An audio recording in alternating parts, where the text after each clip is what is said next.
Welcome to Ida History, the show that digs up the most thought-provoking stories from Idaho's history. Here are your hosts, Jeff Wade and Mark Iverson. That is correct. This is Ida History. I am your host, Jeff Wade, and sitting with me is no one. I'm riding solo today. Mark is probably out, shining the hubcaps on the tour van. Speaking of vans and tours, check out one of our walking tours if you're in the southern part of the state, Boise, Nampa, Caldwell, Meridian, the whole area. We do our Macabre History of Boise walking tour. We do Macabre History of Nampa walking tour. And then last year, we just introduced a new tour called the Boise's Most Despicable Deeds, a true crime driving tour. And that's the van I mentioned. Yeah, that's Mark's baby, so check that out if you're in the area. It's certainly a good time. But anyway, I'm alone today because we didn't plan on the Covered Wagon Coffee House episode turning into 2 episodes. I originally had, before we recorded the part 1, I had done an interview with Susan Holtz-Franceschi, and I was going to put that out as a bonus episode, and then I got another call from another member of the Covered Wagon. I'll introduce you to both of those people here in a bit. So that's why I decided to put this out as another full episode, because I like I mentioned in the first episode, there's enough content here. I could probably write a short book someday, maybe. Anyway, but before I get into the interviews, I'd like to talk a little bit more about the Covered Wagon and some of the stuff that was happening in Idaho. Now, the Covered Wagon Coffee House, if you haven't listened to part 1, go back and listen to part 1. A lot of this will make more sense to you if you do. So the Covered Wagon certainly wasn't the first group of protests in Idaho against the Vietnam War. If you go back to the college campuses in Idaho were protesting for years before the Covered Wagon was established. In fact, on the evening of May 6, 1970, the ROTC building up at the University of Idaho in Moscow was burned, not to the ground, but it had a significant fire, damaged the building and the classrooms that were in that building. So U of I, and then also over across the border in Washington State University, the ROTC building was burned there as well. The same night in Lewiston, a fire was set at the National Guard Armory, burned 26 National Guard vehicles.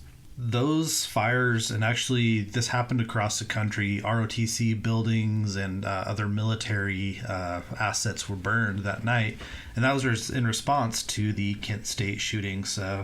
But I also want to talk about another protest that the Covered Wagon was involved in, and that happened on November 6, 1971. If you know anything about nuclear testing history, this was the day of the nuclear testing blast at Amchitka Island up in the Aleutian Islands of Alaska. So this was called Project Kanakan. This was basically, they took a giant nuclear warhead, drilled down deep into the earth, and exploded that bomb just to see what effect on the seismic activity it would have on the island. And you can go on YouTube and actually watch the video of that blast. It's kind of interesting. But members of the Covered Wagon, in response to the testing, they went to Boise and they held a protest where they blocked Boise Avenue with several members of the community in Boise. They blocked it, I can't remember how long it was, but it was basically for the duration of the countdown and the blast. So Mark posted some photos of this protest on our Facebook and Instagram a couple weeks ago, so go back and check that out. I just wanted to mention those couple items just because, like I said, there's so much more to what was going on at this time that we kind of mentioned in the first part. So with that, I think we'll go and we'll get into the first interview. Actually, right before we recorded the first part of the episode, I put out a call on Facebook to some of the Mountain Home history groups, and I asked for people who had been involved in the wagon if they wanted to reach out to me and talk to me. I got 2 phone calls, and the first phone call I got was from a lady named... It's Susan Holtz-Franceschi. And Susan was a civilian member of the Covered Wagon. And like me, she is from Mountain Home, so I can definitely appreciate her perspective from a person from town that was involved in the movement. And before I get to the interview, I just want to mention that I was kind of surprised by the phone call. That's why I wasn't really prepared to record it properly. So I just used my microphone for the podcast and put it on speakerphone, so the audio quality isn't the best, but I think it's workable. So anyway, here it is. Enjoy. So we're talking about the Covered Wagon in Mountain Home, Idaho. So Susan, you said you are from Mountain Home originally, right? Yes. And were you born there, grew up there? Well, I started first grade there and went until I left in 73 and went to Washington. Okay. So how did you come to be involved with the anti-war movement, the GI movement, and the Covered Wagon there in Mountain Home? Well, I think for a college student, because I was going to school at Boise State, and after 10th State, that was a major big thing that happened with the anti-war movement, the fact that, the National Guard killed college students. That was something that made, I think, most college students aware of the anti-war movement. I actually had gone to the University of Idaho my first year of college, and there was an anti-war demonstration. It was 1968, and there was like 50 people who marched, and other people threw vegetables at them. So it was quite a change. Oh, wow. Yeah. From 68 to 70. I had friends who were involved with the Covered Wagon and kind of got involved that way. Okay. I don't know if Nancy Rhodes was, I went to high school with her. She was involved with the Covered Wagon. Okay. And it was basically through her that I became involved. Were you involved pretty early on then? I think it started in early 71, and then... Yeah, I really wasn't really involved until 72. Okay.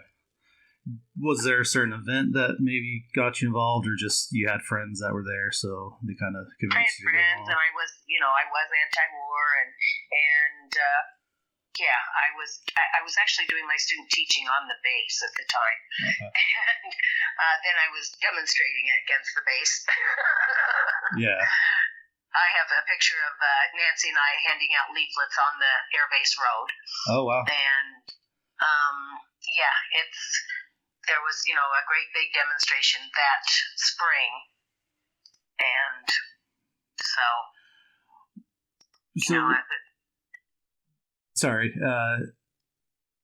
you mentioned you were teaching on base and demonstrating against the air base. What was kind of the dynamic? Like, did people know, like, that you worked with on the base, that you were involved with the Covered Wagon, or how did that kind of feel? Not really. They really didn't. I was doing my student teaching. That was my final thing when I graduated. I graduated from college in 72. And so that was really, they really didn't. I did my student teaching and graduated, and that was the end of that. So. And then from Mountain Home, you went to Washington, you said? I did. I went to Tacoma, and I worked with the people at the Shelter House, which was another GI anti-war coffee house. Okay. So Mark Lane obviously was kind of the driving force at Mountain Home. Can you tell me a little bit about him, or did you have any much personal connection with him? He was an ass. Okay. Very misogynist. He was, we were there at the same time, and I knew him. He knew who I was. In 73, well, maybe it was late 72. It probably was late 72. The women's movement was coming into existence. There were three of us, a GI's wife, another woman who was from Caldwell, and myself, and we had become involved with the women's movement. And Mark was really not happy about that. We were only supposed to think of the GIs, not anything else. Although there had been women's movements, there had been women's meetings at when the covered wagon was at the old theater. Yeah. But that also involved women GIs, so. Yeah, then there was the Women's Air Force, and that was a big, it seemed like a pretty big component of the covered wagon and the GI movement as well. It was. So that's kind of interesting. Most of the GI women had left by late 71, early 72, and so anyway, as I said, the three of us were I guess really not making Mark happy. There was a meeting where the three of us were chastised. Oh, wow. Which isn't in the, I don't know if you've read the article, I think it's a PhD or, anyway, at Boise State there is somebody did a paper on the covered wagon that's at Boise State. I haven't found that yet, but I will look for it. Yeah. Well, they didn't talk to the three of us. That was done during the time period? No. Or later? Actually, maybe 10, 15 years ago. Oh, okay.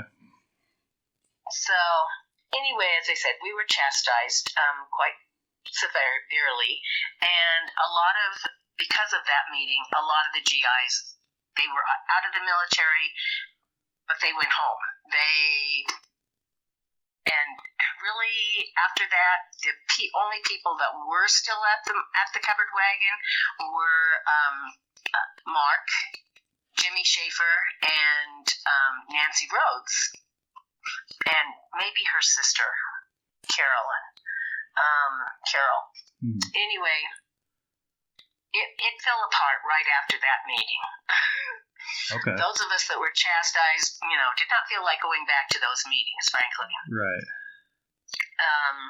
Yes, as I said. Okay. Now, in that paper that's at Boise State, Mark talks about how we were diverting the GI movement. That was his take on it. Okay. And yeah, I have nothing good to say about Mark. Okay, that's good to know, because obviously he was very divisive with his theories about the Kennedy assassination and some of that stuff. And obviously he wasn't. Jim Jones. Yeah, right. And he wasn't liked in the community, of course. I was going to ask you. How about Carolyn Mugger? Did you know her very well? Yes, I did. Okay. She was a very nice woman. She continued to have, we had the women's meetings, but she was not at the covered wagon the night of the chastisement. Okay. She was, she still had her own job of photography, and I don't know where she was at that point, but she was not there. And, her and Mark had a relationship. And okay. Yes, she was a very nice woman. I've reached out to her, and she's emailed me back, but she seems pretty busy because she's running Farm Aid now. Is she? Yeah.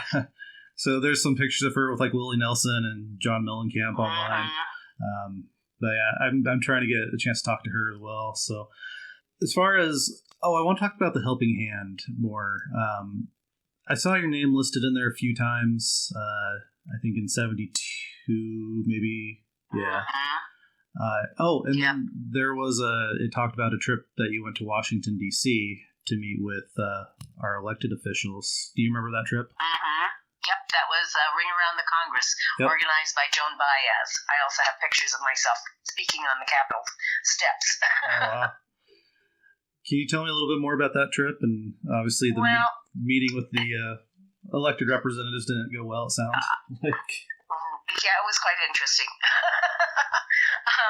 Yes, well, I went back east. I wanted to travel back east. And one of the women, her husband had just gotten out of the Air Force. And so we went to Pittsburgh.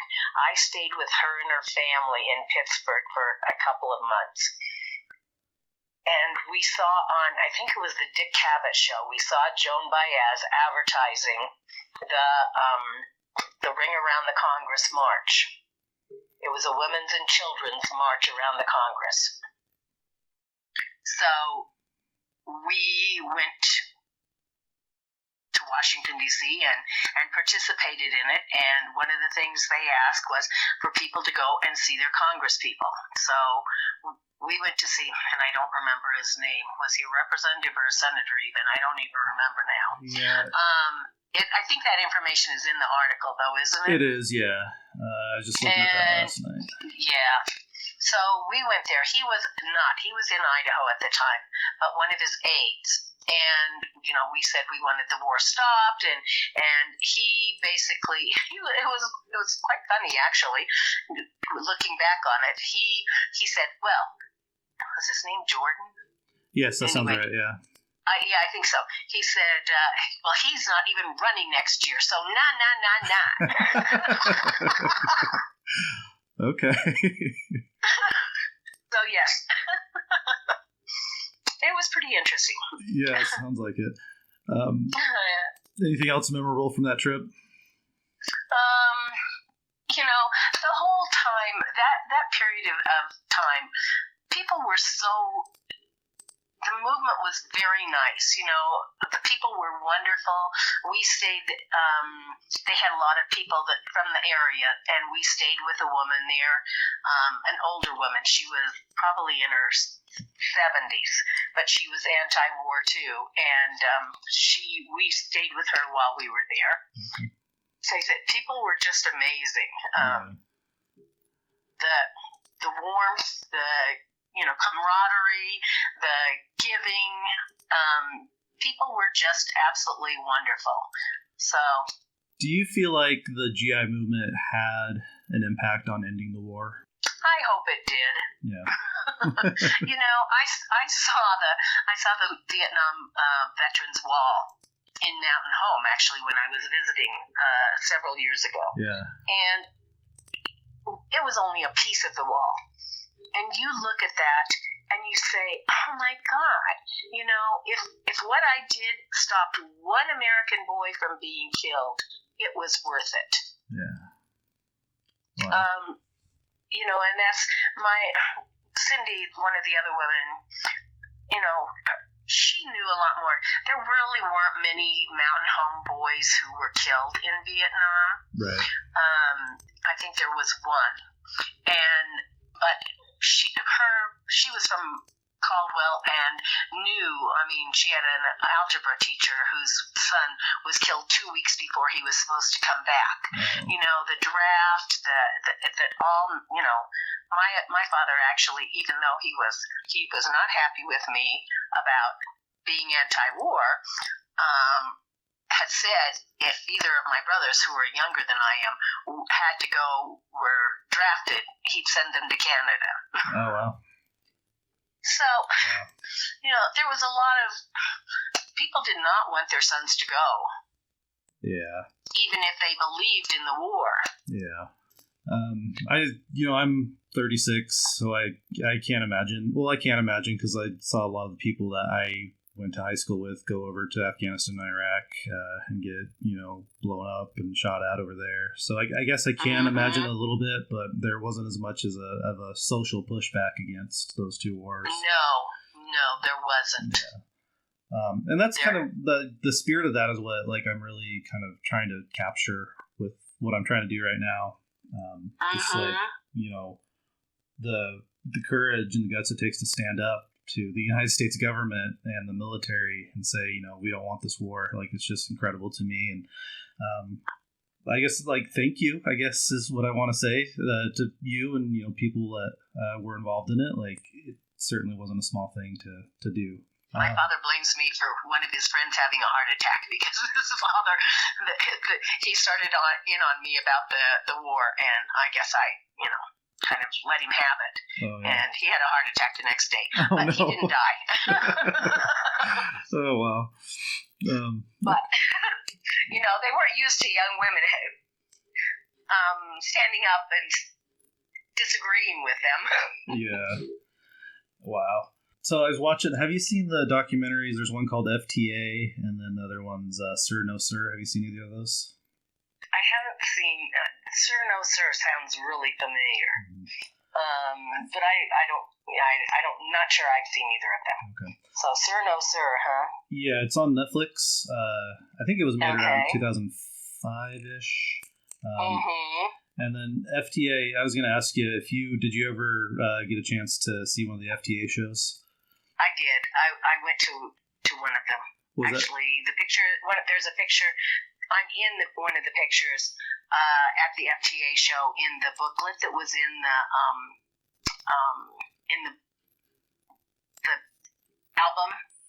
Oh, yeah. Okay, so I actually have a copy of that coming in the mail today from eBay.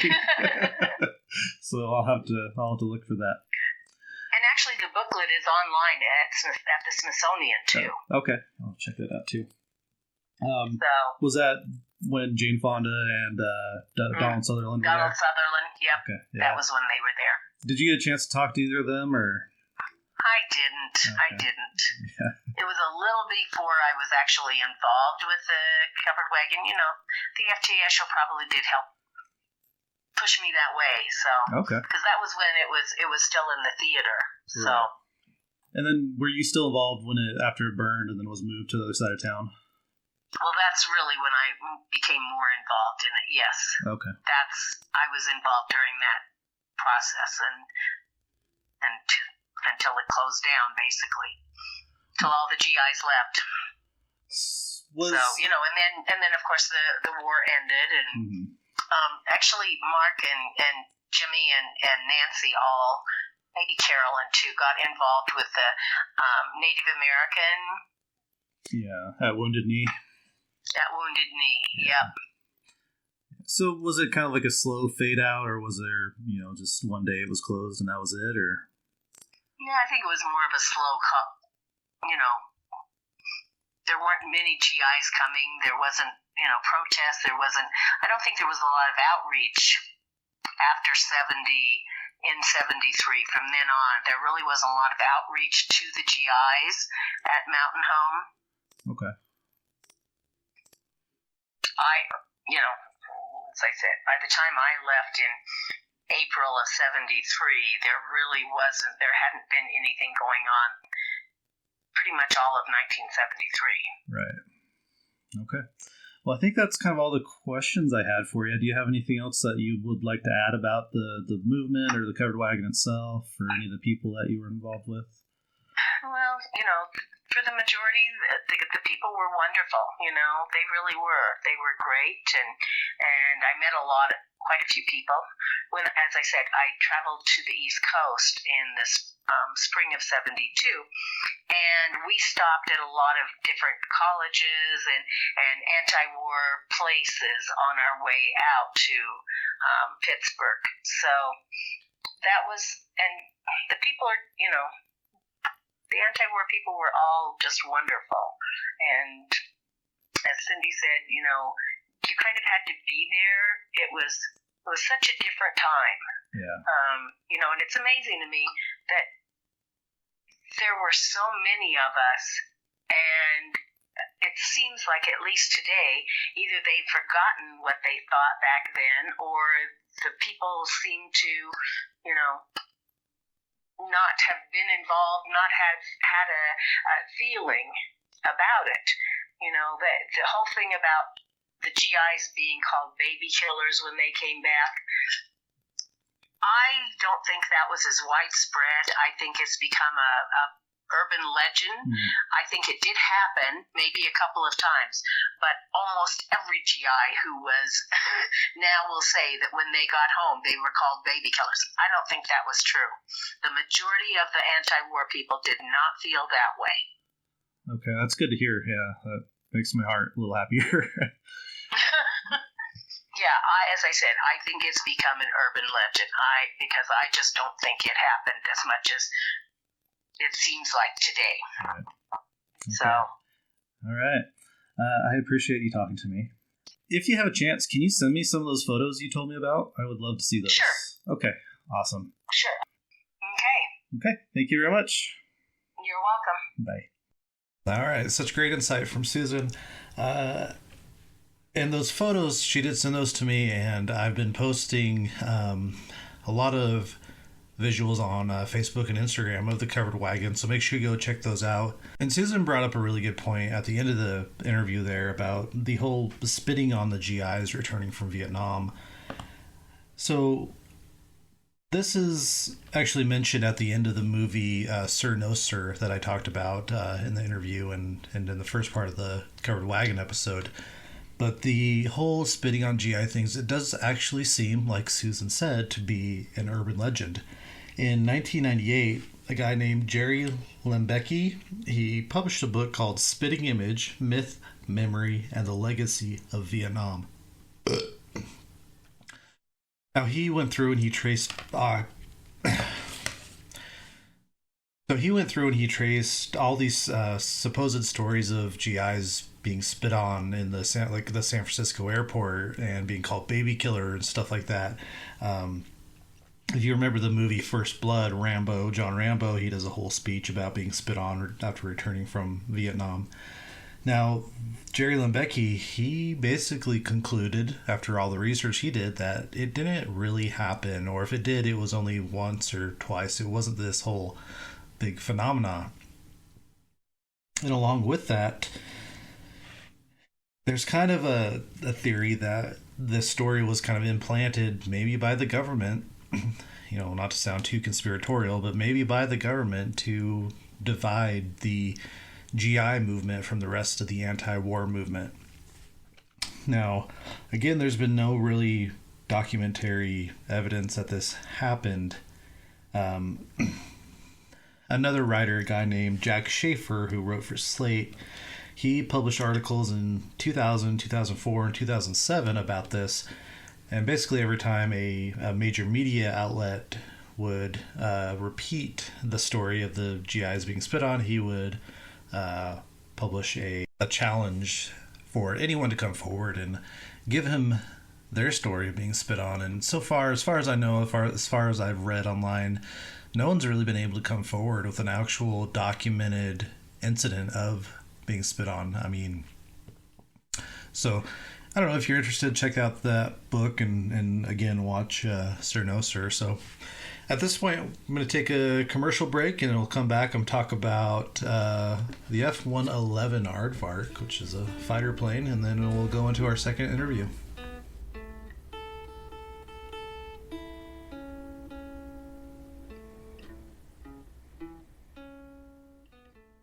We appreciate the support of Tammy Guzman and her business, Advanced Services, LLC. Advanced Services has the staff and services to empower people with developmental disabilities, provide them with enriching experiences, and enable them to build a strong foundation for themselves and their families. They offer service coordination, medical transportation, a center and community-based adult developmental therapy, and adult day health and supported living services. You can reach Advanced Services at 208-461-0438 or at their website, advancedservicesidaho.com. Advanced Services has offices in Nampa and Emmett to suit your needs. Hey, Jeff, you remember that house in the Collister neighborhood of Boise we were looking into because of that sadistic priest that lived there? Man, that's a crazy story, and that house is even crazier.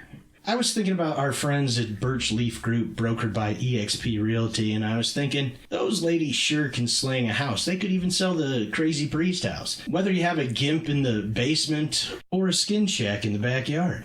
Kara Harwick and Melissa Call of Birch Leaf, they can get your house sold and sold quick. Contact them at www.birchleafgroup.com or call them at 208-254-0490. Hey, Mark, we should meet downtown for a cup of coffee. We should, Jeff. Where do you want to meet? I'd like to go where we always go. Flying M Coffee House down in Boise. Sounds like a good idea because Flying M Coffee House has been located on the corner of 5th and Idaho in downtown Boise since 1992, and they're currently celebrating their 30th anniversary. I love it because the coffee house is renowned in the local community for its quirky furnishings, eclectic crowd, high-quality coffee, and unique gift shack. They are proud to be voted the best of Boise in the Boise Weekly for over a decade now. It's awesome. Mark, how do we find them online? Go to flyingmcoffee.com.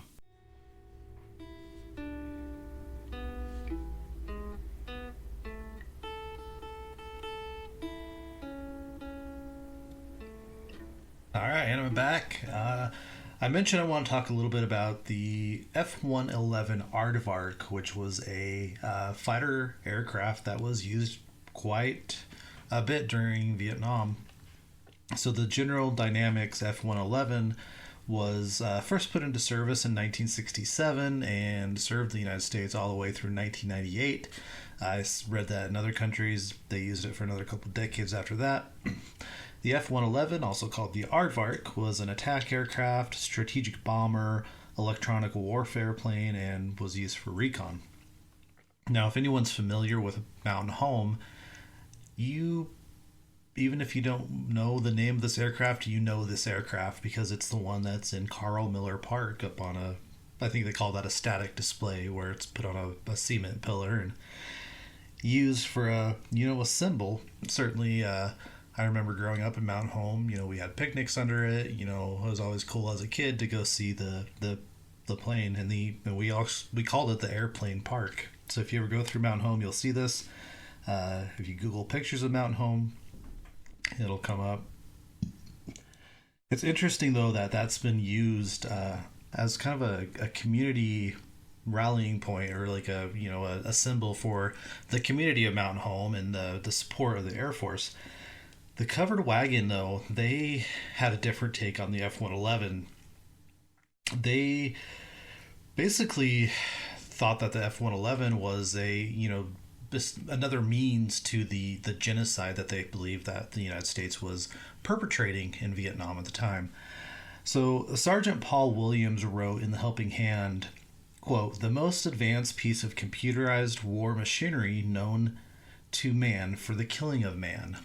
Unquote. That's what he called the F-111. In The Helping Hand, they had all sorts of articles about the F-111, little illustrations. I think one had crashed near Los Angeles, and in response, The Helping Hand had a little cartoon. I think it was two guys that looked like pilots sitting on the ground in the desert, and there's a sign that said, "Beware of falling planes." It's a little bit of satire of the F-111.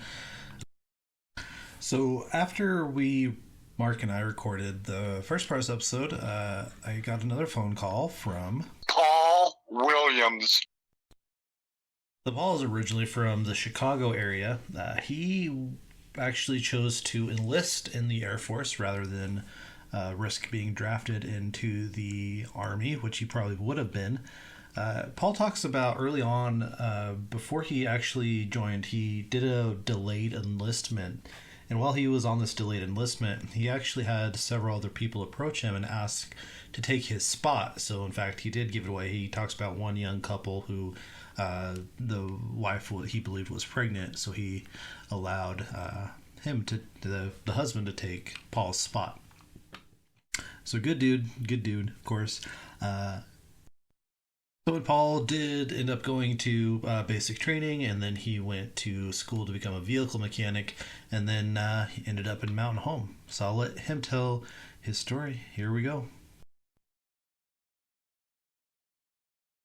Prior to my enlisting, I had some interactions with the Draft Resistors League and some peace groups in the Chicagoland area. Okay. And I was in essence guaranteed a draft notice, so I decided I would enlist in the Air Force rather than forced into the Army. After that, ended up with orders to Mountain Home. I knew a little bit about it. Let's see now. He would have been an uncle. Was stationed at Mountain Home when it was a SAC base, and he mentioned old things about Mountain Home. Mountain Home, of course, was nothing like that when I got there in the 70s. I'm sure, yeah. Because I believe he was there in the 50s. And of course, I think the population of the SAC Air Force Base was more than the population of Mountain Home. I was in Mountain Home. By that time, I'd pretty much given up the point of doing my 4 years, get the hell out of the Air Force, because it just wasn't for me. Yeah. And then kind of any crap happened here and there that really kind of turned me against the military as a whole, even more. Okay. And then it was sometime around August of 71, after attending the FTA show at the Mountain Home Theater Yep. at the Wagon, is when I got involved with the Wagon. Okay. So you remember seeing like Jane Fonda and Sutherland? Donald Sutherland, yeah. Rita, Nina. Yep. Country Joe. I actually met Country Joe several times. Oh, wow. He actually came here at least twice that I'm aware of to do benefit concerts for us. Yeah. I believe usually they were held at Boise High Auditorium usually. Okay. We also had people like Rosalie Sorrells, Utah Phillips, a few other people do concerts for us. Yeah. So the FTA show kind of brought you in, and did you become very active in the Wagon after that, or how did that kind of look? Oh yeah, I think within my first month or two, I worked as an editor on one of the publications. Oh, the Helping one Hand? of the Helping Hands. Yep. And then I was there quite a bit. I also lived off base, so we had a lot of interaction with the people there. We used to we used to do military law counseling. Yep. We got military law briefings from CCCO and United Services Fund. Would make available to us military law cases that became precedents. Okay. And of course, we would use that information to help counsel GIs, particularly at Mountain Home. There was and I suspect it was in the Air Force in general. If and when you ever got an Article 15 against you, there were very strict guidelines as to the amount of punishment that can be given to you. Most commanding officers like to break that rule. Okay. And so we made it a point to make sure people were educated to the fact that I believe they had 3 different modes of punishment. They could do, I believe, any combination of 2, but they can't do all 3. Okay. Which they like to do all the time.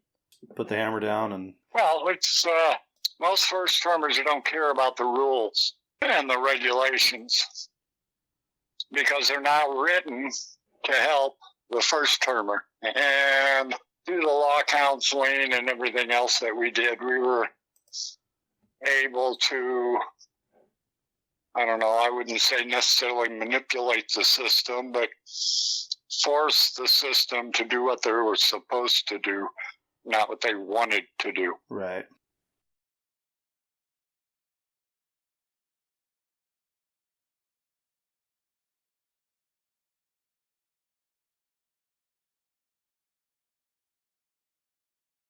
I basically received orders.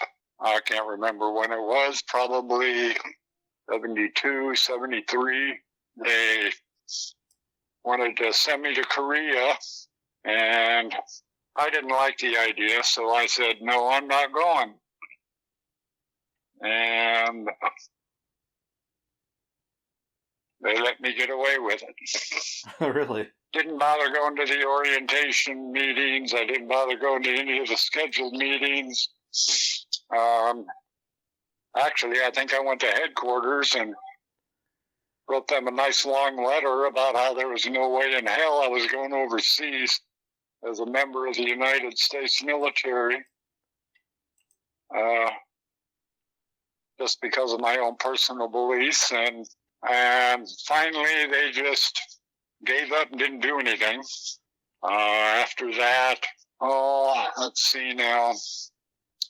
I kind of saw the writing on the wall, and it was, things were getting, pretty nitpicking about things. They were looking to try to nail people any chance or time they could, so I had decided I'd had enough, so I filed for discharge as a CO, and they, what should have only taken a few months, I think stretched out to over 8. The Air Force found a way to lose all my documentation at least 3 times. Of course. Which I had duplicate copies of all of it. There was a new, let's see now, what was it?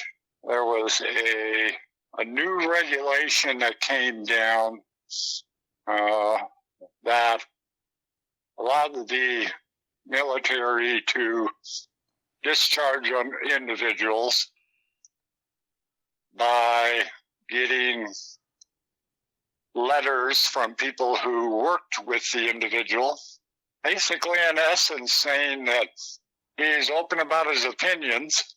Occasionally he makes sense. Okay. My commanding officer at the time called me into his office, asked me if I would be interested in being discharged that way. I said, sure, why not?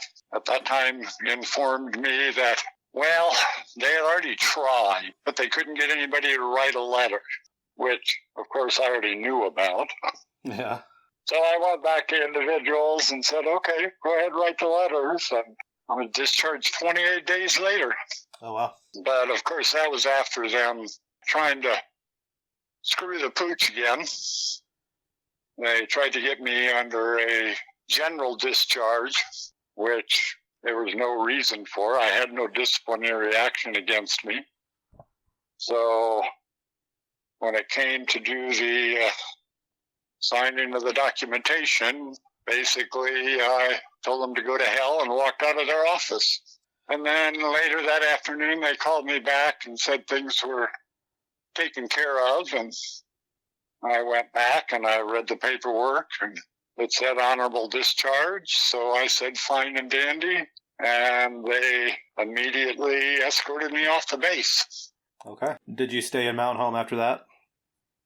Yes, I stayed at Mountain Home for maybe a year, maybe a little less.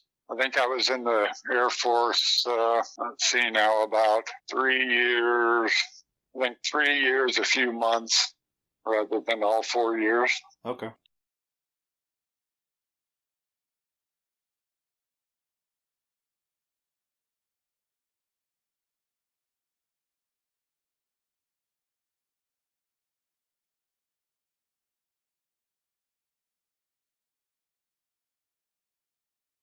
Can you tell me a little bit more about some of the stuff that happened at the Wagon? Were you involved in a lot of the protests there? After the FTA stuff, yes. We did a couple marches in Boise. I know we had a big one in Mountain Home where we basically marched to the base. And, of course, the Air Force overreacted over the whole goddamn thing. And that was even after we had a sit-down meeting with the base commander, letting them know exactly what we were going to do and the time frame and where we would be and everything else. And, of course, they didn't believe a word of it. And They wrote communications to the Pentagon that they were worried we were going to overrun the base. Oh, wow.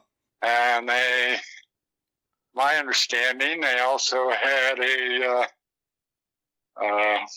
group of, I don't know if it was National Guard or Reserves or what, but they actually had some Army people stationed out in the desert with helicopters that were ready to come in. And it was typical overreactionary stuff by the military. Yeah.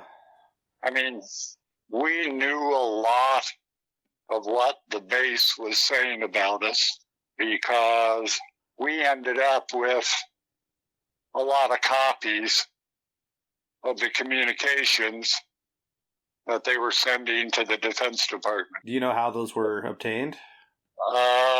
Apparently by people who had access to them. Okay. There were a lot of people on that base that were sympathetic. And there was a lot of stuff that went on that I'm not even too sure the military knew what was going on. But yeah. So I'm reading through one of the helping hands right now, and I see August 7th and 8th. The March Through the Desert? So Boise, Mountain Home, or from Mountain Home to Boise? Yeah, so that was in August 1971. So, yeah, were you involved in that one? No. Okay, so that was right before you joined, probably, or you yes, okay. That was actually that was a pretty big to do. Yeah, they had planned to do an information raid at Morrison-Knudsen, which of course no longer exists in the way that it did. Right. And so they gathered at Morrison-Knudsen and staged a bunch of people on all the floors and had somebody hold an elevator and then passed out publications of the Helping Hand and some other stuff. The reason they hit MK was because of I think it was Brown Construction at the time. It was like a conglomerate of different companies, right? Right. They were actually building roads throughout Southeast Asia, but they were also building tiger cages. Right. Which is kind of what we were protesting. And then I understand that Captain Larry Knudsen was the great-grandson of one of the founders, and he spoke at that. Do you remember him at all? Yeah, I do. He didn't last long. They wanted these officers out. They did not like the fact that these gentlemen were vocal. Right. Particularly officers. And then what really stuck in their craw was the, I would say, half of the JAG office at the Air Force Base were all first-termers. Most all of them were against the war, and a lot of them helped us in the background. Okay. Which really pissed the military off. Do you think that helped some people avoid prosecutions? Well, I believe it did, only because certain points of the law were pointed out. Of course, Mark was a pretty good defense counselor and was pretty good dealing with distractions and changing focus. Okay. He was kind of a sly dog that way. There were a couple of cases that I sat in on at the military base. Dealt with court martials that were trying to nail upon people where they had little to no evidence. So, very different time. Yeah. Can you tell me more about Mark Lane and what you thought of the man? Well, I'd heard different things, but I based most of my experience with him and my opinions of him as it related to the anti-war and the Wagon. There were probably some issues that I didn't particularly agree with, But that happens in every human interaction. Sure. Yep. All right. What can you tell me about the night of the fire? Not a whole hell of a lot. I believe I was on base at the time. I don't know if anybody ever really knows what happens. There were high suspicions that it was arson, but I don't think anything was ever proved of it. Right. We were hassled often enough by the people in the nearby bars, and the local law enforcement didn't much seem to give a shit about protecting people. So there was a point where some threats were made, and the state police contacted us, and we basically told them we'd be perfectly okay. And then we all went out and armed ourselves. Okay. And then, let's see now, who was the sheriff or chief of police then? I think it was Nelson. I'm not positive, but I think that was his name. Yeah, I think you're correct, Nelson. He and a state trooper came by and basically said that people from the Twin Falls area had been talking up a storm, and there was talk that they were coming to Mountain Home to kick some ass. Oh, wow. So we said fine and dandy that we didn't need their help, and several of us went and got our weapons. Wow. And when the police made it a point to come by occasionally, and when they saw everybody standing around with pistols, bows and arrows, rifles, shotguns, I think it was decided that they might be anti-war, but they're definitely not pacifists like everybody believed. Right, yeah, wow. Do you remember any violent confrontations in town with any of the townspeople? Was there any fights or anything like that had broken out that you remember? There was an assault at the front door. Actually, I think it happened a couple times, but the last time, I think it was averted by one of the people who stopped by the wagon to kind of check it out, who was, I believe, a black belt at the time, and apparently he stopped it. The only other time I'm positive of, and that's because I was there, was we had a small vigil outside the Air Force Base, and there were probably, maybe a half a dozen of us, and I think we were also handing out the latest publication. There were a couple lifers who decided they wanted a piece of somebody, so they tried to intimidate the group, and I think they physically assaulted Tom Spaulding. Okay. And it was all within sight of the main gate. The main gate wasn't going to do a damn thing about it. Right. So I'm looking at the helping hand right now, and I'm thinking this is maybe the same event, but it said that you were thrown against a sign during a scuffle near the front gate. Do you remember that?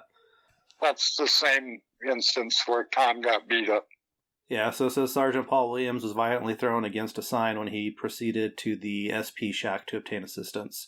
So it looks like you were trying to get some help, and then you're tossed against the sign. Well, and the guys at the main gate knew these guys were Air Force because they just went on the base, did a U-turn on base, came off base, and then parked right outside of where we were. Okay. So certainly they could have helped if they chose to. Well, they could have, knowing that these people were military, but of course they chose not to, which is pretty typical. Right. Well, anything, any other memories that have sparked while we've been talking that you want to tell me about? Not a whole lot other than, let's see now. Well, yeah, we dealt with a lot of things. Sometimes not too well, but we still tried to muddle through it. Right. And you have to admit, most of these guys, including myself, were 19, 20 years old. Sure, yeah. Kind of knee-deep in shit. You know, it actually took me quite a bit to even go down to the wagon because I knew how nasty that they were treating some of the individuals, some of the crap that they ended up getting. Right. I will have to admit I didn't get half the crap that some of them did, but it still rolled downhill occasionally. Sure. But yeah, we used to late night gatherings, and then everybody would drive down to the Indian bathtubs in Bruno and soak in the hot tubs. Huh.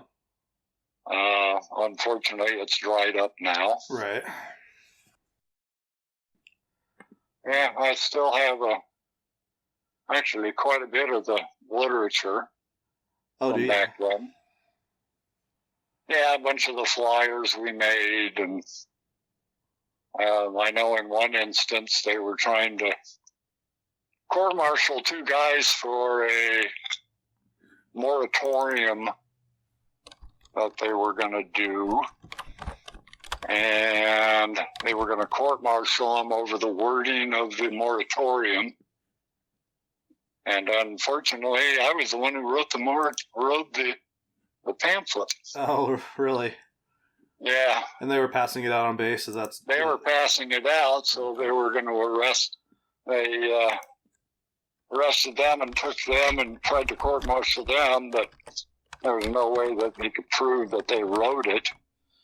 Just because they were handing it out didn't mean that didn't support the charges. Okay. All kinds of little crap like that. Right. Wow. Again, thank you very much. It's so incredible to talk to somebody who was involved in the movement. Because, doing a lot of history, mostly what I do is read black and white, so it's interesting to add another dimension of, someone that was involved. So I appreciate talking. Sounds good. All right. Thanks, Paul. Have a good day. All righty, Jeff. Bye-bye. All right, and that was my interview with Paul Williams. Let me tell you guys about one more thing before I let you go. Paul mentioned this, just how important the military law counseling was for a lot of airmen. And he mentioned 2 airmen that were arrested for distributing anti-war material on the base. And that was Thomas Spalding. He mentioned my name. The other one was James Schaefer. And these 2 fellas came to be known as the Mountain Home 2. So they were arrested, and they were going to be put to trial. Their defense attorneys argued that the law was unconstitutional, that they should have, even as airmen under military law, should be allowed to have that freedom of speech and be able to speak out against the war. Now, the military judge that was in charge of the case, he refused to rule on that because he knew that he probably would have gotten a little hot water if he were to overturn a case based on a constitutional question like that. So the case went to trial, at least for James Schaefer. They were tried separately. The case for the prosecution actually fell apart when the military policeman misidentified Schaefer, and then he was acquitted quickly after, and then the prosecution actually dropped the case on Mr. Spalding as well. So it just goes to show how arbitrary and difficult a time that a lot of airmen had back in this time. And I think I'll leave it with that. Honestly, I've got more I can say about the Covered Wagon Coffee House. But I've been beating this horse for about 2 hours now, so I think I'm going to go and leave it at that. Maybe I'll do another project with it someday. I definitely think it should be remembered. But with that, I'm going to say see you later, and I think we'll be back next week. Oh, yeah. We mentioned we have an interview with Adam Fleck with Alliteration Ales, so that's actually going to be our next regular episode. So stay tuned through that, and thanks for listening. But members of the Covered Wagon, in response to the testing, they went to Boise and they held a protest where they blocked Boise Avenue with several members of the community in Boise. They blocked it. I can't remember how long it was, but it was basically for the duration of the countdown and the blast. So Mark posted some photos of this protest on our Facebook and Instagram a couple weeks ago, so go back and check that out. And that's all I got to say about the Covered Wagon for now. I think I done beat this topic to death.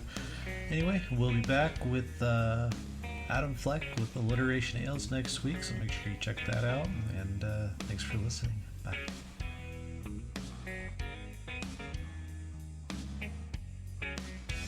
If you want to get a hold of us, send an email to info@idahistory.com. Follow us on Facebook and Instagram at idahistory. You can visit us on the web at idahistory.com. Ida History would like to thank our listeners, sponsors, and contributors. If you want to know how you can become a contributor, go to idahistory.com/podcast. Please consider giving us a rating and review on your podcast app. I'm Tom Hart, and this is Devil's County.